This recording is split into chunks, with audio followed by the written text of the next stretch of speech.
Hi buddies.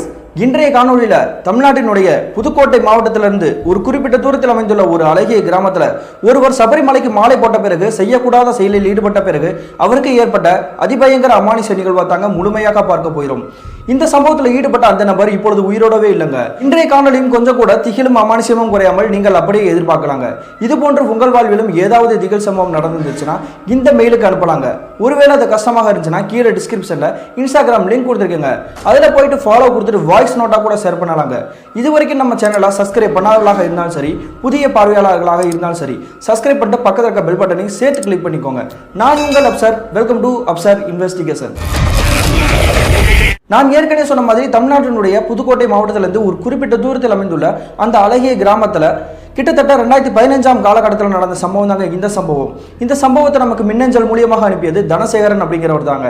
இது இவருக்கு நடந்துச்சா பார்த்தீங்கன்னா இல்லைங்க, இவருடைய கூட பிறந்த அண்ணனான தியாகராஜன் அப்படின்றவருக்கு நடந்ததாங்க இந்த சம்பவம். அப்படி என்னாச்சுன்னு பார்த்தீங்கன்னா, இந்த மின்னஞ்சலை அனுப்பிய தனசேகரனுக்கு அந்த காலகட்டத்தில் திருமணம் ஆகலை. ஆனால் இவருடைய அண்ணன் இருக்கார் இல்லையா தியாகராஜன், அவருக்கு திருமணமாகி 2 வயதில் ஒரு ஆண் குழந்தை இருந்திருக்காங்க. இவங்களுடைய குடும்பத்தை பற்றி சொல்லணும்னா பொருளாதாரத்தில் ஓரளவுக்கு வசதியாக தாங்க இருந்திருக்காங்க. சொந்தமாக ஒரு அரிசி மண்டி வச்சிருக்காங்க. அதை இந்த தனசேகரன் மற்றும் தியாகராஜன் 2 பேருமே பார்த்துக்கக்கூடியதாங்க இவங்களுடைய வேலையே. அப்படி இருக்கிற தனசேகரனோட அண்ணன் தியாகராஜன் இருக்கார் இல்லையா, அவரை பற்றி ஒரு விஷயம் சொல்லணும்னா தினசரி குடிக்கக்கூடிய ஒரு மது பிரியர் தாங்க சொல்லணும். ஒரு நாள் கூட குடிக்காம இருக்க மாட்டாராங்க. இவங்களுடைய மனைவி வேற யாரும் கிடையாதுங்க, இவங்களுடைய உறவுக்கார ஒரு பெண்மணி தான். அதனால அப்படி நடக்கக்கூடிய எல்லா விஷயத்தையுமே சகிச்சுதாங்க போயிருந்திருக்காங்க. இந்த சமயத்தில் அவங்களுடைய குடும்பத்தார்கள் ஒரு விஷயத்தை பண்ணியிருக்காங்க. அது என்னன்னு பார்த்தீங்கன்னா, வருடத்துக்கு ஒரு முறை நம்மளுடைய பையனை மாலை போட வச்சிட்டோம்னா அவர் குடிக்கிற அந்த விஷயத்துல கொஞ்ச நாள் கொஞ்சம் ரிலீஃப் இருப்பாரு. அதனால அப்படியே கொஞ்சம் கொஞ்சமா அவர் திருத்தி இல்லாம சொல்லி முடிவு எடுத்திருக்காங்க. அதனால கிட்டத்தட்ட 2015 காலகட்டத்தில் இந்த தனசேகரனோட அண்ணன் தியாகராஜன் இருக்கார் இல்லையா, அவங்க உங்களுடைய குடும்பத்தார்கள் என்ன பண்றாங்கன்னா சபரிமலைக்கு மாலை போடணும் அப்படின்னு சொல்லிட்டு வலுக்கட்டாயமா அவர் ஒத்துக்க வைக்கிறாங்க. இதை கேட்டுட்டு தியாகராஜன் ஒத்துக்கிறாருங்க. அப்படி ஒத்துக்கிட்ட பிறகு கிட்டத்தட்ட ஒரு 2 வாரங்கள் எந்த பிரச்சனையும் பண்ணாலுங்க மாலை போட்ட பிறகு. ஆனா அதுக்கு பிறகு தாங்க ஒரு பிரச்சனையே ஆரம்பிக்குது. அப்படி என்னாச்சுன்னு பாத்தீங்கன்னா, இந்த தியாகராஜன் மாலை போட்டு கிட்டத்தட்ட ஒரு 2 வாரங்களுக்கு பிறகு அவருடைய தம்பி மற்றும் இவரும் என்ன பண்ணிருக்காங்கன்னா அரிசி மண்டியில வேலையில ஈடுபட்டு இருந்திருக்காங்க. அந்த சமயத்துல இந்த தியாகராஜனோட மொபைல் நம்பருக்கு ஒரு கால் வந்திருக்குங்க. உடனே அட்டன் பண்ண பிறகு எதிர்ப்புறத்தில் இருக்கக்கூடிய ஒரு நபர் என்ன சொல்றாங்கன்னா, உன்னுடைய நெருங்கிய நண்பர் முருகேசன் ஒரு விபத்துல சிக்கிட்டாரு, அதனால இறந்து போயிட்டாரு. அவரை மார்ச்சூரியில இருந்து கொண்டு இப்ப அவங்களுடைய வீட்டுக்கு கொண்டு வந்துருக்காங்க. கிட்டத்தட்ட எப்படி ஒரு சாயங்காலம் ஒரு 4 மணி 5 மணிக்குள்ள அடக்கம் பண்ணிடுவாங்கடா, அதனால நீ கிளம்பி வாடா அப்படின்னு இருக்காங்க. இதை கேட்டுட்டு தியாகராஜன் என்ன பண்றாருன்னா ஒரே குழப்பமா இருக்காருங்க. என்ன காரணம் பார்த்தீங்கன்னா, அவர் மாலை போட்டிருக்காரு. மாலை போட்டது சாதாரணமாக கிடையாது, வீட்டில் வலுக்கட்டாயமாக வற்புறுத்தி போட வச்சிருக்காங்க. வருடம் இப்படி தான் பண்ணிட்டு இருப்பாங்க. அது இயல்பாக நடக்கக்கூடிய காரியம் தான். அதனால என்ன பண்றாருன்னா, நம்ம எப்படி இந்த மாலையை கழட்டுறது, நம்ம எப்படி போக முடியுமா அப்படின்ட்டு பல யோசனைகள் இருந்திருக்காருங்க. அந்த சமயத்தில் இவருடைய தம்பி தனசேகரன் இருக்காரு இல்லையா, அவர் என்ன சொல்லியிருக்காருன்னா, அதெல்லாம் நீ மாலையெல்லாம் கழட்ட வேணாம்டா, நம்மளுடைய நெருங்கிய உறவுக்காரங்களா இருந்தால் பரவாயில்ல, இது யாரோ ஒருத்தர் தானே அப்படின்னு சொல்லியிருக்காங்க. இதை கேட்டுட்டு தியாகராஜன் கோபத்தோட என்ன சொல்லியிருக்காருன்னா, யாரோ ஒருத்தர்னு சொல்லிட்டு இருக்கா, என்னுடைய நெருங்கிய நண்பன்டா, அந்த இடத்துக்கு நான் கட்டாயமா போய் ஆகணும், நாலு பண்ண நான் சேர்த்தாலுமே எனக்கு 4 பேர் ஆகணும், அதனால நான் போயா வேண்டாம் அப்படின்னு சொல்லி அடம்பிடிக்கிறாருங்க. இதை கேட்டுட்டு அவருடைய தம்பி தனசேகரன் என்ன நினைக்கிறாருன்னா, அவன் நெருங்கிய நண்பன்லாம் கிடையாது, சாதாரண ஒரு பழக்க வழக்கம் தானே, ஏன் இப்படி துடிச்சிட்டு இருக்கான், ஒருவேளை குடிக்கிறக்காண்டி தான் அப்படி பிளான் போட்டு பேசிட்டு இருக்கான் அப்படின்னு சொல்லிட்டு அவருடைய அண்ணனை எவ்வளவோ தடுக்க ட்ரை பண்ணியிருக்காருங்க. ஆனா இதை எதையுமே காதுல வாங்காத தியாகராஜன் என்ன பண்ணியிருக்காருன்னா, தனசேகரனை முறைச்சு பார்த்துட்டு அந்த இடத்துல மாலையை கழட்டி ஒரு டேபிள்ல வச்சுட்டு இவர் வண்டி எடுத்து கிளம்பி போயிறாருங்க அந்த துக்க நிகழ்வு நடந்த இடத்துக்கு. அதுக்கு பிறகு என்ன நடக்குதுன்னு பாத்தீங்கன்னா, அப்படி துக்க நிகழ்வு நடந்த வீட்டுக்கு போன பிறகுதாங்க தியாகராஜனோட வாழ்க்கையில அமானுஷ பேயில விசாரிச்சுச்சு. அப்படி என்ன நடந்துச்சுன்னு பார்த்தீங்கன்னா, இந்த அரிசி மண்டியில இருந்து தியாகராஜன் வண்டி எடுத்துட்டு இந்த துக்க நிகழ்வு நடந்த வீட்டுக்கு போயிறாருங்க. போன பிறகு அவங்களுடைய நண்பர்கள் வட்டார பகுதியில் இருப்பாங்க இல்லையா, தெரிஞ்சவங்க, அந்த ஊர்க்காரங்க, உறவினர்கள் எல்லாரும் அவங்க கிட்ட போய் அறிமுகமாகறாருங்க. அதன் பிறகு அவருடைய நண்பரோட முகத்தை போய் பார்க்குறாங்க. பார்த்த பிறகு இத்தனை நாளாக நம்மகிட்ட நல்லா பேசிட்டு இருந்தாலும் திடீர்னு ஆள் இல்லை அப்படின்றோடனே இவருக்கு ஒரு வருத்தம் ஆயிடுச்சுங்க. உடனே என்ன பண்றாருன்னா, இவருடைய நண்பர்கள் நிறைய பேர் தண்ணி அடிக்கலாம் அப்படின்ற மாதிரி ஒரு கும்பலா பிரிஞ்சிருக்காங்க. இவங்களை பார்த்துட்டு நானும் மாலை கழட்டிட்டேன்டா, நானும் தண்ணி அடிக்கிறதுக்கு ஜாயின் பண்ணிக்கிறேன்னு சொல்லிட்டு அவங்களோட சேர்ந்துட்டு தண்ணி அடிக்க ஆரம்பிச்சிருக்காங்க. அதுக்கு பிறகு மாலை ஒரு 6 மணிக்கு இந்த பாடியை தூக்கிக்கிட்டு அவங்களுடைய அந்த சுடுகாட்டுக்கு பார்த்தீங்களா, அங்க போயிட்டு அடக்கம் பண்ணலாம் அப்படின்னு சொல்லிட்டு தூக்கிட்டு போயிட்டு இருக்காங்க. அந்த சமயத்துல தியாகராஜன் என்ன பண்றாருன்னா, அவர் இந்த இறுதி சடங்குல கலந்துக்கலாம் அப்படின்னு சொல்லிட்டு உங்க கூடயே போயிட்டு இருக்காங்க. அந்த சமயத்துல அவர் ஏற்கனவே தண்ணி அடிச்சிருக்காரு இல்லையா, மறுபடியும் தண்ணி அடிச்சு அளவுக்கு அதிகமாக அடிச்சிருப்பாரு போலங்க. கண்ணு மூணு தெரியாத அளவுக்கு திண்டு முண்டா அப்படி நடந்து போயிட்டு இருந்திருக்காருங்க. உடனே அதுக்கு பிறகு அந்த சுடுகாட்டுக்கு நெருங்கி போன பிறகு என்ன பண்றாருன்னா, அவருடைய நண்பர் இந்த இறந்து போன முருகேசன் இருக்காரு இல்லையா, அவருடைய சடலத்தை பிடிச்சிக்கிட்டு இப்படி தேம்பி அழுகுறாருங்க. இதை சுத்தி முத்தி பார்த்துட்டு இருந்தவங்க என்ன பண்றாங்கன்னா, இதுவே அந்த அளவுக்கு பழக்கமே கிடையாது, ஏன் இப்படி பண்ணிட்டு இருக்கான், போதையில் அப்படி பண்ணிட்டு இருக்கான்னு சொல்லிட்டு இவரை எவ்வளோ அடிச்சு இழுக்க ட்ரை பண்ணியிருக்காங்க. ஆனால் இவர் திரும்ப அந்த செயலில் ஈடுபட்டு இருந்திருக்காருங்க. ஒரு கட்டத்துக்கு மேலே போய் ஒரு கையில் வச்சிருந்த சரக்கு பாட்டியில் தூக்கி அந்த இறந்து போன வாலிபருடைய சடலம் இருக்கு இல்லையா, அந்த சடலத்தை மேலேயே ஊற்றிருக்காருங்க. அப்படி ஊற்றின பிறகு இவர் என்ன சொல்லியிருக்காருன்னா, இப்படி நெருங்கி பழகிட்டு இப்படி விட்டுட்டு போயிட்டியாரா, நீ இல்லைன்னா என்னால் எப்படா இருக்க முடியும், நண்பன் நண்பா நண்பா அப்படின்னு சொல்லிட்டு ஒரு தேம்பி அழுதுருக்காருங்க. இதை பார்த்துட்டு உறவுக்காரங்களா அவரை வந்து போதையில அதிகமா இருக்காரு அப்படின்னு சொல்லிட்டு முடிவு பண்ணி அவர் வந்து தூக்கி ஒரு ஓரமா உட்காரச்சிருக்காங்க. அப்படி போதையில மட்டையாகி விழுந்த தியாகராஜன் திரும்ப கண்ணை முடிச்சு பாக்குறாங்க. அந்த சுத்தி இருக்க இடம் புறமே இருட்டா கருகு மட்டும் இருக்குங்க. உடனே தான் பேண்ட் பாக்கெட்ல இருந்த செல் எடுத்து டைத்தை பாக்குறாங்க. நேரம் 9 மணி ஆகுதுங்க. என்னடா அது நைட் இவ்வளவு நேரம் ஆயிடுச்சு, நம்மளோட வண்டி எங்க அப்படின்னு சொல்லிட்டு அப்பதாங்க சுத்தி முத்தி பாத்துருக்காரு. உடனே அப்பதாங்க அவருக்கு ஒரு யோசனை வந்திருக்குது. ஒருவேளை அந்த சுடுகாடுகிட்டே நம்ம வண்டியில வந்தோம்ல அங்கனுக்குள்ளே வச்சிருப்போம் அப்படின்னு சொல்லிட்டு டக்கு நடந்து அந்த சுடுகாடுகிட்டே நெருங்கி போறாருங்க. அப்படி நெருங்கி போயிட்டு அந்த வண்டியை எடுத்துக்கிட்டு ஒரு மூவ் பண்ணி கிளம்பலாம், நம்ம ஊருக்கு போயிடலாம்னு சொல்லிட்டு அந்த வண்டி எடுத்துட்டு மூவ் பண்ண போறாருங்க. அந்த சமயத்தில் வந்து இவருக்கு வந்து ஃபோன் கால் வந்திருக்குங்க. என்னடா ஃபோன் கால் வருதுன்னு சொல்லிட்டு ஃபோனை வந்து பாக்குறாருங்க. அந்த லைட் மட்டும் தான் தெரிஞ்சிருக்கு. அவர் ஆல்ரெடி சைலண்ட்ல போட்டிருப்பார் போல. ஏகப்பட்ட மிஸ்டு காலுங்க. அவர் ஒரு ஃபோனை அட்டனே பண்ணல. இவங்களுடைய குடும்பத்தார்கள் வந்து ஏன் ஃபோன் அட்டன் பண்ண மாட்டான் அப்படின்னு ஏகப்பட்ட கேள்வியோட தான் இருந்திருப்பாங்க. மறுபடியும் நம்ம ஃபோன் அட்டன் பண்ணி பேசிட்டோம்னா நம்ம வீட்டில் இருக்கவங்க பூரா திட்ட ஆரம்பிச்சிருவாங்க. அதனால வீட்டுக்கு போய் பேசிக்கலாம்னு சொல்லிட்டு ஃபோனை பாக்கெட்லேயே உள்ள வச்சுட்டு அந்த பைக் எடுக்கலாம்னு முடிவு பண்ணி கொஞ்சம் தூரம் மூவ் பண்ணி போயிட்டு இருக்காருங்க. அந்த சமயத்தில் இவருக்கு பேரெதிர்ச்சி உண்டாக்கக்கூடிய ஒரு நிகழ்வு நடக்குதுங்க. அப்படி என்னாச்சுன்னு பார்த்தீங்கன்னா அந்த சுடுகாட்டை தாண்டி ஒரு 1/2 கிலோமீட்டர் வந்து ஒரு வண்டி மூவ் பண்ணி வந்துருப்பாருங்க. அந்த சமயத்தில் வண்டியில் ஏதோ சடக்குன்னு மாட்ட மாதிரி டக்குன்னு நின்றுருக்குங்க. என்னடா அது வண்டி திடீர்னு நின்றுச்சு அப்படின்னு சொல்லிட்டு சுற்றி முத்தி பார்க்குறாரு. கருகுமான இருட்டா இருக்குது. உடனே கீழே குனிஞ்சிட்டு அந்த வண்டியை சைட் ஸ்டாண்ட் போட்டு கீழே வந்து நிப்பாட்டி பார்க்குறாரு. அந்த பைக்கோட டயருக்கு இடையில ஒரு ரிம் இருக்கு பார்த்தீங்கன்னா, அந்த ரிம்முக்கு இடையில ஏதோ ஒரு இரும்பு ராடுங்க உள்ளுக்குள்ள அப்படி சுத்தின மாதிரி இப்படி மாட்டி கிடக்கு. என்னடா அது இப்படி ஏழ்றையா நடக்குது அப்படின்னு சொல்லிட்டு சுற்றி முத்தி பார்த்துட்டு இருக்காருங்க. ஆனால் ஆட்கள் யாருமே இல்லை. உடனே இவர் என்ன பண்றாருன்னா அந்த பைக் கடையில் இருக்கக்கூடிய அந்த இரும்பு ராடை வந்து வெளியே எடுக்க எவ்வளவோ ட்ரை பண்றாருங்க. ஆனா அவர் கையை தாண்டி அந்த ரிமு வந்து நல்லா சுத்தி இருக்கும் போலங்க, வெளியவே வரல. அந்த சமயத்துல இவருக்கு போதையெல்லாம் தெரிஞ்சிருச்சுங்க. என்ன காரணம் பார்த்தீங்கன்னா 3 மணி நேரம் ஆயிடுச்சு. அதனால ஒரு அரை போதையில தான் இருந்திருக்காரு. அப்படி அரை போதையிலே இந்த வண்டியில இருக்கக்கூடிய அந்த ரிமு கிட்ட மாட்டிருந்துச்சு பார்த்தீங்களா அந்த இரும்பு ராடு, அதை எடுக்க எவ்வளவோ ட்ரை பண்ணிட்டு இருக்காருங்க. அந்த நேரத்தில் இவருக்கு கொலையை நடக்கக்கூடிய ஒரு நிகழ்வு நடக்குதுங்க. அப்படி என்ன நடந்துச்சுன்னு பார்த்தீங்கன்னா, இவர் உட்காந்துருக்க இடத்துல இருந்து ஒரு 100 மீட்டர் இடைவெளி தள்ளிங்க யாரோ ஒரு நபருங்க இவரை பார்த்துட்டே நிக்கிற மாதிரி இப்படி தோணுதுங்க. உடனே என்னடா அது யாரோ பார்க்குற மாதிரி இருக்குதே, கவனிக்காம இருக்குது அப்படின்னு சொல்லிட்டு அந்த இடத்த ஒரு குத்து பார்த்துருக்காருங்க. அங்கனுக்குள்ள வந்து யாரோ ஒரு ஆள் நிற்கிறாங்க. ஆனா சுத்தி இருட்டா இருக்கிறனால அது யார் என்ன அப்படின்றத தெரியலங்க. உடனே அவர் என்ன சொல்றாருன்னா, யாருங்க நீங்க ஏங்கனுக்குள்ள நிக்கிறீங்க அப்படின்னு கேட்கறாங்க. எதிர்ப்புல இருக்கக்கூடிய அந்த நபர் என்ன சொல்றாருன்னா, தியாகராஜா அப்படின்னு திரும்ப சொல்லியிருக்காருங்க. என்னடா நம்மளுடைய பேர் சொல்றான், அப்ப யாரோ தெரிஞ்ச ஆளா தான் இருக்கும், விளையாடாதீங்க பக்கத்துல வாங்க அப்படின்னு சொல்லிட்டு இவர் வந்து திரும்ப இவரும் வந்து பேச ஆரம்பிச்சிருக்காருங்க. அதை கேட்ட அந்த நபர் என்ன பண்றாருன்னா, அப்படி மெல்ல கொஞ்சம் லைட்டா அவர் முன்னாடி வந்து நகர்ந்து வந்திருக்காருங்க. இதை பார்த்துட்டு இருந்தா தியாகு என்ன பண்ணியிருக்காருன்னா உத்து பார்த்துருக்காருங்க. அந்த உருவம் கொஞ்சமா அப்படி மெல்ல நகர்ந்து வருது இல்லையா, அந்த உருவம் அப்படியே ஒரு 2 அடி 3 அடி அப்படின்னு சொல்லிட்டு தாண்டி ஒரு 9 அடிக்கு நீளமா வளர்ந்துருக்குங்க. இதை பார்த்துட்டு இவர் என்ன நினைக்கிறாருன்னா, சாதாரணமா ஒரு மனிதனா இருந்தா ஒரு 5 அடி 6 அடிக்குள்ளதான் இருப்பாங்க, இது என்ன நீளமா இருக்குது அப்படின்னு சொல்லிட்டு உத்து பார்த்துருக்காருங்க. அது விகாரமான தோற்றத்தோட ஒரு கரிய உருவமா நின்றுருக்குங்க. இதை பார்த்துட்டு அந்த வண்டியில இருக்க ராடா வேகமா எடுக்க ட்ரை பண்றாருங்க. ஆனா இவரால் எடுக்கவே முடியல. அந்த சமயத்தில் அவர் என்ன பண்றாருன்னா, மறுபடியும் அந்த உருவத்தை பார்க்கறாருங்க. அந்த உருவம் கொஞ்சமா மெல்ல வந்துட்டு இவர் பக்கத்தில் நெருங்கி வந்துருச்சுங்க. அப்படி நெருங்கி வந்த பிறகு அந்த முகத்தை வந்து இவர் பார்க்கறாருங்க. அந்த முகத்தோட்டத்தை ஒரு நாள் பார்க்கவே முடியலங்க. தலையோட கபாலத்தில் அப்படி இடிச்சு இப்படி ரத்த வர மாதிரி அப்படி ஒரு கோரமான ஒரு முக காட்சி தாங்க. யாரா இருக்கும் அப்படின்னு சொல்லிட்டு அந்த முகத்தோட்டத்தை வந்து உத்து பார்க்கறாருங்க. அது வேற யாரும் கிடையாதுங்க, இவருடைய நண்பர் இறந்து போனார் இல்லையா முருகேசன், அவர் தாங்க.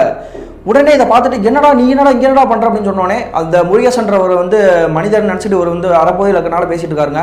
ஆன்மாவா நிக்குது அப்படின்றது சில நிமிடங்களே இவருக்கு வந்து புரிய வச்சிருச்சுங்க. அப்படி என்னாச்சுன்னு பார்த்தீங்கன்னா, இவர் உட்காந்துட்டு அந்த கேள்வி கேட்டுட்டு இருக்காரு இல்லையா, அப்படி நெருங்கி வந்த அந்த உருவம் இப்படி காத்து மாதிரி பக்கத்தில் வந்துட்டு சல்லுன்னு இப்படி போயிருக்குங்க. இதை பார்த்துட்டு இவருக்கு வந்து அப்படியே பயத்தில் வந்து என்ன பண்றேனே தெரியலங்க. உடனே அந்த வண்டி அந்த இடத்துல போட்டு தலைதறிக்க ஓட ஆரம்பிச்சிருக்காங்க. இப்படி ஓட ஆரம்பிச்சவர் எங்கனுக்குள்ள போறோம் எங்கிட்டு போறோம் அப்படின்றது கொஞ்சம் கூட அவருக்கு வந்து தெரியவே இல்லைங்க. ஏன்னா சுத்தி இருட்டா இருக்குது. உடனே பாக்கெட்ல இருந்து செல் எடுக்கலான்னு பாக்குறாரு. ஆனா திரும்பி பாக்குறாரு அந்த கறி வந்து இவர் வந்து இப்படி துரத்தி வர மாதிரியே தோணிருக்குங்க. அதுக்கு பிறகு இந்த தியாகராஜன் என்ன பண்றாருன்னா, அந்த ஒத்தையடி பாதையை தாண்டி கொஞ்சம் தூரம் ஓடி இருப்பாருங்க. அந்த இடத்துல பாத்தீங்கன்னா தனிப்பட்ட நிலைமையில வந்து ஒரு வீடு இருந்திருக்குங்க. அந்த வீட்டுல ஏற்கனவே ஆள்கள் கூட்டிட்டு இருந்திருப்பாங்க போல. அந்த இடத்துல வந்து ஒரு 0 வால்ஸ் லைட் ஏறிய மாதிரி தெரிஞ்சுக்குங்க. இதை பார்த்துட்டு பேசாம இவங்க வீட்டுக்கிட்ட போய் நம்ம வந்து ஹெல்ப் கேட்கலாம் அப்படின்னு சொல்லி முடிவெடுத்து வீட்டுக்கிட்ட போறாருங்க. ஆனா வீட்டுக்கு முன்னாடி வந்து ஒரு கேட் இருந்துருக்குங்க. கேட்டா இருந்தா நம்ம தாண்டி குதிச்சு போயிருவோம், இல்லைன்னா அந்த ஆன்மா நம்மளை ஏதாவது பண்ணிடும் அப்படின்னு சொல்லிட்டு பயந்துக்கிட்டு அந்த கேட்டை தாண்டி வீட்டுக்குள்ளே குதிச்சிடாருங்க. குதிச்சதுக்கு அப்புறம் ஐயோ அம்மா என்னை யாராவது காப்பாத்துக்கணும்னு சொல்லி சத்தம் போட ஆரம்பிக்கிறாருங்க. இதை கேட்டுட்டு வீட்டுக்குள்ள இருந்தவங்க பூரா அப்படியே வெளியே வந்துடுறாங்க. வெளியே வந்ததுக்கு அப்புறம் அவங்க என்ன நினைக்கிறாங்கன்னா, யாரோ ஒரு திட்டு பையன் தான் நம்ம வீட்டுக்குள்ள நுழைஞ்சிட்டான், இவனை விடக்கூடாது அப்படின்னு சொல்லிட்டு இந்த தியாகராஜன் இருக்காரு இல்லையா, அவரை போட்டு அடி வெளுக்க ஆரம்பிச்சிடறாங்க. அப்படி வெளுக்க ஆரம்பிச்சதுக்கு அப்புறம் அவருடைய சட்டை ஃபேண்டெல்லாம் அப்படி கிழிஞ்சிருச்சுங்க. கிழிஞ்சது பிறகு உங்களுடைய இந்த வீட்டுக்காரங்க இருக்காங்க இல்லையா, அவங்கலாம் என்ன பண்ணுறாங்கன்னா, காவல் நிலையத்துக்கு ஃபோன் பண்ணி இவனை வந்து பிடிச்சி கொடுத்துடலாம், ஏதோ திருட வந்துட்டான் அப்படின்னு சொல்லிட்டு பேச ஆரம்பிக்கிறாங்க. இதை கேட்டு தியாகராஜன் என்ன சொல்கிறாருன்னா, நீங்கள் அப்படிலாம் எதுவும் பண்ணிடாதீங்க, நான் யாரும் கிடையாது, திருட்டு பையெல்லாம் கிடையாது, இதே ஊருக்காரன் தான், என்னைய தெரியாதா, அரிசி மண்டி வச்சிருப்போம்ல, நான் தான் தியாகராஜன் அப்படின்னு திரும்ப சொல்லியிருக்காருங்க. இதை கேட்டுட்டு இந்த சுற்றி இருக்க அந்த வீட்டுக்காரங்களுக்கு பூரா புரிஞ்சிச்சுங்க இவ யார் என்ன அப்படின்ட்டு. உடனே தம்பி நீ இங்கே என்ன பண்ணுற, ஏன் இப்படி இந்த மாதிரி நிலைமையில வந்திருக்கா, ஃபஸ்ட்டே சொல்லிக்க கூடாதா, இருட்டில் எங்களுக்கு யாரும் என்னன்னு தெரியல, அதனால அவனை அடிச்சிட்டோம் மன்னிச்சுக்கோப்பா அப்படின்னு இருக்காங்க. இதை கேட்டு தியாகு என்ன சொல்கிறாருன்னா, அது ஒன்றும் இல்லை, என்னை ஏதோ ஆன்மா விரட்டி வந்த மாதிரி இருந்துச்சு, அதனால பயந்துட்டேன் அப்படின்னு சொன்னோடனே உங்க சுற்றி இருக்கவங்க பூரா என்ன பண்ணுறாங்கன்னா கிண்டல் பண்ணி சிரிக்கிறாங்க. ஆன்மா விரட்டுச்சா, என்னப்பா தம்பி சொல்கிறேன், இந்த காலத்தில் பேய் பிசாசெல்லாம் இருக்குது நீ நம்புறியா அப்படின்னு சொல்லிட்டு கிண்டல் பண்ணிட்டு மறுபடியும் உங்கள்கிட்ட பேச ஆரம்பிக்கிறாங்க. இது கேட்டு தியாகராஜன் என்ன சொல்கிறாருன்னா, அவர் ஆல்ரெடி 60 இருந்தார், அப்படி கெட்ட வார்த்தை பேசிட்டு நான் சொல்கிறத நம்பியா அப்படின்னு சொல்லிட்டு ஒரு அசிங்கமாக பேசியிருக்காருங்க. இதை கேட்டுட்டு ஆத்திரப்படைஞ்சு அவங்க என்ன பண்ணுறாங்கன்னா, மறுபடியும் உங்களை வந்து இந்த தியாகராஜன் வந்து அடிக்கவே வந்துட்டாங்க. அதுக்கு பிறகு பாவம் ஏற்கனவே நம்ம அடிச்சிட்டோம், சட்டையெல்லாம் கிழிஞ்சிச்சு அப்படின்னு சொல்லிட்டு கொஞ்சம் பரிதாபப்பட்டுட்டு உடனே இந்த வீட்டுக்காரங்க என்ன பண்ணுறாங்கன்னா, தியாகராஜனை வந்து ஒரு ஃபோன் வச்சுருப்பார் இல்லையா, அவர்கிட்ட நம்பர் வாங்கி அவங்களுடைய குடும்பத்தார்கிட்டே எல்லா விஷயத்தையும் சொல்லிடுறாங்க. சொன்ன பிறகு இந்த தியாகராஜனோட தம்பி மற்றும் அவங்களுடைய அப்பா வந்து ஆட்டோ எடுத்துகிட்டு வந்துடுறாங்க. அப்படி ஆட்டோ எடுத்துகிட்டு வந்து உங்களுடைய வீட்டுக்கு வந்துட்டாங்க. அப்படி வந்த பிறகு தியாகவை பார்த்து என்னடா ஆச்சு, ஏன் இப்படி பண்ணிட்டு இருக்க, குடி போதில் என்னென்னமோ உளறிட்டு இருக்கிறா அப்படின்னு கேட்குறாங்க. ஆனால் தியாகம் என்ன சொல்கிறாருன்னா, இல்லைப்பா எனக்கு என்னமோ பயமாக இருக்குது, அவன் தானே துரத்துறான், முரீசன் தானே கொலை பார்க்குறான் அப்படின்னு சொல்லிட்டு திரும்ப சொல்லியிருக்காங்க. இதை கட்டிட்டு எதாவது இருந்தாலும் நம்ம வீட்டை போய் பேசிக்கலாம்டா அப்படின்னு சொல்லிட்டு அவர் ஆட்டோவில் ஏற்றிக்கிட்டு அந்த வண்டி எங்களுக்குள்ள உழுது கிடக்கு இல்லையா, அதே இடத்துக்கு திரும்ப போயிட்டு அந்த வண்டியை ஏற்றிட்டு உங்கள் வீட்டுக்கே கிளம்பி போயிடறாங்க. அதுக்கு பிறகு அன்றைய இரவு பூரா ஒரு வந்து ஒழுங்காக தூங்கவே இல்லைங்க. அப்படியே ஏதோ ஒன்று உடம்பிக்கிட்டே இருந்திருக்காரு. இவங்கெல்லாம் என்ன நினச்சிக்கிட்டாங்கன்னா, போதையில் தான் அப்படி குழம்பிட்டு இருக்கான், இவனை நம்ம வந்து பண்ண முடியாது, அதனால காலையில் அவன்கிட்ட பேசிக்க அப்படின்னு சொல்லிட்டு காலையில் விடியட்டும்னு சொல்லிட்டு காத்திருக்காங்க. அப்படி மறுநாள் காலையில் விடிச்ச பிறகு இந்த தியாகுவை கூப்பிட்டு என்னடா என்ன ஆச்சு அப்படின்னு சொல்லி கேட்குறாங்க. தியாகு வந்து அப்படியே நடந்த விஷயத்த கூட சொல்கிறாங்க. நான் பெரிய தப்பு பண்ணிட்டேன், மாலையை வந்து கழட்டிட்டேன், குடிக்கிறதுக்காக ஆசைப்பட்டுட்டு நான் மாலையை கழட்டிட்டேன்ப்பா, என்னை மன்னிச்சுக்கோங்க அப்படின்னு சொல்லிட்டு அவங்க அப்பா கிட்டே அம்மா கிட்டே மன்னிப்பு கேட்குறாங்க. அதுக்கு பிறகு நான் குடிபோதையில் இருந்ததுனால அந்த சடலத்தை வந்து நான் கட்டி பிடிச்சி ரொம்ப பெரிய அட்டகாசம் பண்ணிட்டேன். போதையில் நான் மயக்கத்தில் நான் எங்கே விழுந்து கிடந்தேனே தெரில, அப்படி எந்திரிச்சதுக்கப்புறம் தான் தெரியுது நைட் ஆயிடுச்சு அப்படின்ட்டு. ஃபோன் அட்டன் பண்ணால் நீங்களாம் திட்டுவீங்கன்னு பயந்துட்டு தான் அந்த ஃபோனை அட்டன் பண்ணாமல் வண்டி எங்களுக்குள்ள விழுந்துச்சு, அந்த இடத்துல எடுத்துகிட்டு திரும்பி வந்துட்டு இருந்தேன். அந்த இடத்துல தான் முருகேசன் என்னை பயமுறுத்திட்டான், எனக்கு பயமாக இருப்பா அப்படின்னு சொல்லிட்டு கிட்டு நடுங்க ஆரம்பிச்சிருக்காருங்க. இதை கேட்டால் அவங்களுடைய அப்பா அவங்களுடைய தம்பி இருக்காங்க இல்லையா, அப்படி மறுநாள் காலையில் விடிஞ்ச பிறகு இவங்க என்ன பண்ணுறாங்கன்னா, பக்கத்தில் தெரிஞ்ச ஒரு கருப்புசாமி கோயில் பூசாரி ஒருத்தர் இருந்திருக்காங்க. அவர்கிட்ட வந்து ஒரு ஃபோன் பண்ணி விஷயத்தை கேட்குறாங்க, நீ கோயிலில் தான் இருக்கீங்களா அப்படின்ட்டு. உடனே இந்த பூசாரி நான் கோயிலில் இருக்கேன் நீங்கள் வாங்க அப்படின்னு சொன்னதுக்கப்புறம் அவங்களுடைய அப்பா மற்றும் அவங்க தம்பி அவங்களுடைய அம்மா என்ன பண்ணுறாங்கன்னா, அவங்களுடைய மனைவி தான் தியாகோட மனைவி, எல்லாருமே சேர்ந்துக்கிட்டு இவரை வந்து கோயிலுக்கே கூட்டிகிட்டு போகிறாங்க. அப்படி கோயிலுக்குள்ளே நுழைஞ்ச பிறகு அந்த கோயில் பூசாரி இந்த தியாகராஜனோட முகத்தை பார்த்தோன்னே கண்டுபிடிச்சாருங்க, ஏதோ காத்துக்கிற பண்டி இருக்கு அப்படின்னு சொல்லிட்டு. உடனே என்ன பண்ணுறாருன்னா, அவர் ஒரு சில ரிச்சுவல் ஸ்டடியை வந்து மூவ் பண்ண ஆரம்பிக்கிறாருங்க.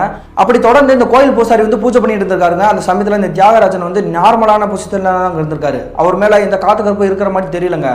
திடீர்னு என்னாச்சுன்னு தெரியலங்க, அப்படியே ஆய் ஊய் அப்படின்னு கத்த ஆரம்பிச்சிருக்காருங்க. உடனே இந்த கோயில் பூசாரிக்கும் சுற்றி இருக்கவங்களுக்கு பூரா தெரிஞ்சிச்சுங்க, இவனுடைய உடம்புல வந்து ஏதோ ஒரு ஆன்மா இருக்குது அப்படின்னு. தியாகராஜனோட உடம்புல இருக்கக்கூடிய அந்த ஆன்மா பேச ஆரம்பிக்குதுங்க.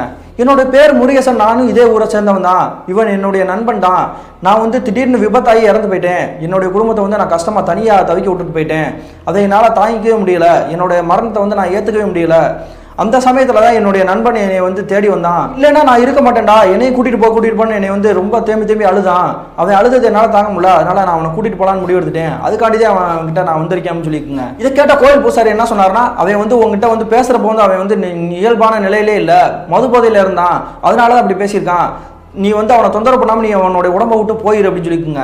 இதை கேட்டால் அந்த ஆன்மா ஆக்கிரசமான ஒரு குரலை என்ன சொல்லியிருக்குன்னா, அவனே தான் என்னை கூப்பிட்டான், வான்னு கூப்பிட்றதுக்கு போன் கூப்பிட்றதுக்கு நான் ஒன்றும் சாதாரண ஆள் கிடையாது, நான் இவனை விட்டு போக மாட்டேன், இப்படி போனேன்னா இவனோட உயிரை எடுத்துட்டு தான் போவேன், என்னுடைய நண்பனை என்கிட்டே கொடுத்துருங்க அப்படின்னு சொல்லியிருக்குங்க. இதை கேட்ட இந்த தியாகராஜனோட மனைவி இருக்காங்க இல்லையா, அப்படி ஓன்னு அழுத ஆரம்பிச்சிட்டாங்க. உடனே கையெடுத்து கும்பிட்டுட்டு அந்த ஆன்மா கிட்ட பேச ஆரம்பிக்கிறாங்க. நீ என்னுடைய கணவனை விட்டுட்டு போயிரு, எனக்கு ஒரு குழந்தை வேற இருக்குது, அந்த குழந்தைய நான் தான் பார்த்துக்கணும், என்னால் தனியாலாம் இருக்க முடியாது, என்னுடைய கணவனை என்னால் இழந்து இருக்க முடியாது, என்னை வாழ விடு அப்படின்னு சொல்லி கெஞ்ச ஆரம்பிச்சிருக்காங்க. இதை கேட்ட இந்த தியாகராஜன் உடம்புல இருக்கக்கூடிய ஆன்மா என்ன சொல்லுதுன்னா, என்னால் ஏற்றுக்க முடியாது, நான் விட்டுட்டு போக மாட்டேன் அப்படின்னு சொல்லிட்டு அட்டகாசம் பண்ணியிருக்குங்க. இதை கேட்டுட்டு இந்த எதிர்ப்புறத்தில் இருக்கக்கூடிய அந்த கோயில் பூசாரி என்ன பண்ணியிருக்காருன்னா, ஒரு சில ரிசர்வ் பண்ணி அந்த ஆன்மாவை அப்போதைக்கு அந்த உடம்பை விட்டு போகிற மாதிரி ஒரு பூஜை பண்ணி அந்த ஆன்மா விட்டு வெளியே அனுப்பிச்சு விட்டுருக்காருங்க. அதுக்கு பிறகு என்னாச்சு பார்த்தீங்கன்னா, அந்த கோயில் பூசாரி இருக்கார் இல்லையா, அவரை பார்த்துட்டு இந்த குடும்பத்தார்கள் பூரா கேட்குறாங்க, ஆன்மா இனிமே அவனுடைய உடம்புல வராதா, எங்களுக்கு எந்த பிரச்சனையும் கிடையாது அப்படின்னு கேட்குறாங்க. இதை கேட்ட கோயில் பூசாரி என்ன சொல்றாருன்னா, ஒரு விஷயம் மக்களே, நான் சொல்றதை வந்து நீங்க எல்லாருமே கவனிக்கணும், எப்பவுமே நான் வந்து ரிச்சுவல் ஸ்டடி இல்லை பூஜையில் ஈடுபடுறப்ப வந்து எனக்கு வந்து கருப்புசாமி இறங்கும், ஆனால் இந்த முறை வந்து எனக்கு ஆரம்பத்தில் வந்து இப்போ எனக்கு கருப்புசாமி இறங்கவே கிடையாது, அதனால எனக்கே ஒரு தயக்கமாக தான் இருக்குது, இந்த ஆன்மா இந்த உடம்பை விட்டு போன மாதிரி தெரியல, எனக்கு தெரிஞ்ச பூஜையில் வச்சு தான் அந்த ஆன்மா வந்து நான் இப்போதைக்கு நான் விரட்டி விட்டுருக்கேன், நீங்கள் இன்னைக்கு ஒரு நாள் மட்டும் காத்துருங்க, நாளைக்கு வெள்ளிக்கிழமை, அதனால நாளைக்கு காலையில் நீங்கள் கூட்டிட்டு வந்துட்டீங்கன்னா அதுக்கு அடுத்த கட்டமாக நம்ம என்ன செய்யலாம் அப்படின்னு சொல்லி முடிவெடுக்கலாம் அப்படின்னு சொல்லிட்டு உங்களுடைய கையில் வந்து எலுமிச்சம்பழம் கனியை கொடுத்துட்டு இவங்க வந்து வீட்டுக்கே அனுப்பிச்சு வச்சுறாங்க. ஆனால் அன்றைய நள்ளிரவே இவங்க வாழ்நாளில் நினச்சி கூட பார்க்க முடியாத பேரதிர்ச்சியை உண்டாக்கக்கூடிய ஒரு நிகழ்வு நடக்க போகுது அப்படின்ட்டு இவங்க குடும்பத்தார்கள் யாருக்குமே தெரிஞ்சிருக்காங்க. அப்படி என்ன நினைச்சுன்னு பார்த்தீங்கன்னா, அன்றைய நள்ளிரவு தோராயமாக ஒரு 2 மணி இருந்திருக்குங்க. இவங்களுடைய மனைவி அவங்களுடைய கணவர் தியாகராஜன் கூட தான் தூங்கிட்டு இருந்திருப்பாங்க. அந்த சமயத்தில் எல்லாரும் முழுங்கி கொண்டிருக்க அந்த நேரத்தில் பார்த்தீங்கன்னா திடீர்னு ஐயோ அப்படி போயிட்டீங்களே அப்படின்னு சத்தம் கேட்குதுங்க. இதை கேட்டுட்டு தியாகராஜனோட தம்பி இருக்கார் இல்லையா தனசேகரன், அவர் தான் முதல்ல முடிக்கிறாரு. முடிச்ச பிறகு அவங்களுடைய அப்பா அம்மா வந்து எழுப்புறாங்க. எழுப்பின பிறகு அவங்க எல்லாருமே சேர்ந்துட்டு இந்த தியாகராஜனோட ரூம் இருக்கு இல்லையா அந்த ரூம்குள்ள போய் எட்டி பார்க்குறாங்க. அப்படி எட்டி பார்த்து அவங்களுக்கு அப்படி தூக்கி வாரி போட்டுருச்சுங்க. அப்படி என்னாச்சுன்னு பார்த்தீங்கன்னா அவங்க கண்ட காட்சி அந்த மாதிரிங்க. இந்த தியாகராஜன் இருக்கார் இல்லையா தனசேகரனோட அண்ணன், அவர் வந்து அப்படியே தூக்கில் தொங்கிட்டு இருக்காருங்க. இதை பார்த்துட்டு இவங்களுக்கு வந்து பேச்சு மூச்சே இல்லைங்க. என்ன ஏது எப்படின்னு தெரியல. என்ன காரணம் பார்த்தீங்கன்னா அவங்களுடைய மனைவியோட தான் தூங்கிட்டு இருக்காங்க. அவங்களோட கை குழந்தை இந்த 2 வயசுல ஆண் குழந்தை இருக்குது பார்த்தீங்களா, அதுவும் தொட்டில எப்பயும் போல தான் இருக்குது, ஆனால் கத்திட்டு இருக்குது. இதை பார்த்துட்டு உடனே அவங்களுடைய குழப்பத்தை தீர்த்துக்கலாம்னு சொல்லிட்டு அவங்களுடைய மருமகள் இருக்காங்க இல்லையா அவங்களை கூப்பிட்டுட்டு என்னம்மா என்னாச்சு ஏன் இப்படி நடந்துச்சு அப்படின்னு சொல்லிட்டு கேட்குறாங்க. இதை கேட்ட தியாகராஜனோட மனைவி என்ன சொல்றாங்கன்னா, எனக்கே என்ன நினச்சுன்னு தெரியல மாமா, எனக்கு நல்லா தூக்கம் வந்துருச்சு, நான் தூங்கிட்டு இருந்தேன். அந்த சமயத்தில் திடீர்னு எனக்கு வேர்க்கிற மாதிரி தெரிஞ்சிச்சு. டக்குன்னு இந்த கண்ணை முடிச்சு பார்க்குறேன், பார்த்தா அந்த ஃபேன்லேருந்து தூங்கிட்டு இருக்காரு மாமா அப்படின்னு சொல்லிட்டு ஓன்னு அழுகுறாங்க. இதை பார்த்துட்டு சுற்றி இருக்க அவங்க எல்லாருக்குமே வந்து பெரிய குழப்பங்க. ஏன்னா ஒரு ஆள் வந்து எந்திரிச்சு ஃபேனில் தொங்குறாரு அப்படின்னா பக்கத்தில் இருக்கவங்களுக்கு கண்டிப்பாக தெரிஞ்சிருக்கும். ஆனால் இப்படி ஒரு விஷயம் நடக்கவே நடக்காதே, எப்படி நடக்க போச்சு அப்படின்னு சொல்லிட்டு இவங்க எல்லாருமே வந்து அதிர்ச்சியோட உறைஞ்சு போய் நிற்கிறாங்க. அப்படி பேரதிர்ச்சியோட அவர் வந்து கீழே இறக்கி பார்க்குறாங்க. அவருடைய கண்கள் மற்றும் இந்த நாக்கெல்லாம் வெளியே பிதிங்கி கிடக்குதுங்க. அவர் இப்போ கிட்டத்தட்ட ஒரு மணி நேரத்துக்கு முன்னாடியே இறந்து போயிருக்கணும் அப்படின்னு சொல்லிட்டு இவங்க எல்லாருமே வந்து புரிஞ்சிருச்சுங்க. அதுக்கு பிறகு என்ன பண்ணுறாங்கன்னா மறுநாள் காலையில் விடுச்ச பிறகு சுற்றுவட்டார பகுதியில் இருப்பாங்க பார்த்தீங்களா கிராம மக்கள் உறவினர்கள் எல்லாருமே சேர்ந்து அவருடைய இறுதிச் சடங்கு வந்து முடிச்சிடறாங்க. அப்படி தியாகராஜனோட இறுதிச் சடங்கு முடிஞ்சு கிட்டத்தட்ட ஒரு வார காலகட்டத்துக்கு பிறகு உங்களுடைய குடும்பத்தார்கள் என்ன பண்ணுறாங்கன்னா அந்த கோயில் பூசாரியை போய் நம்ம பார்த்து பேசலாம், ஒரு நாளில் வந்து நம்ம மறுநாள் காலையில் வந்து பையனை கூட்டிகிட்டு வந்தால் சரி பண்ணிடுவோம்னு சொன்னார், அதுக்குள்ளே இப்படி நடந்துச்சு அப்படின்னு சொல்லிட்டு கடுங்கோவத்தோட போகிறாருங்க. அப்படி கோயிலுக்கிட்ட நெருங்கி போன பிறகு அந்த கோயிலோட பூசாரி வந்து என்ன பண்ணுறாருன்னா வாங்க வாங்க அப்படின்னு சொல்லிட்டு உங்கள்கிட்ட நான் முக்கியமான விஷயம் பேசணும்னு சொல்லி கூப்பிட்றாங்க.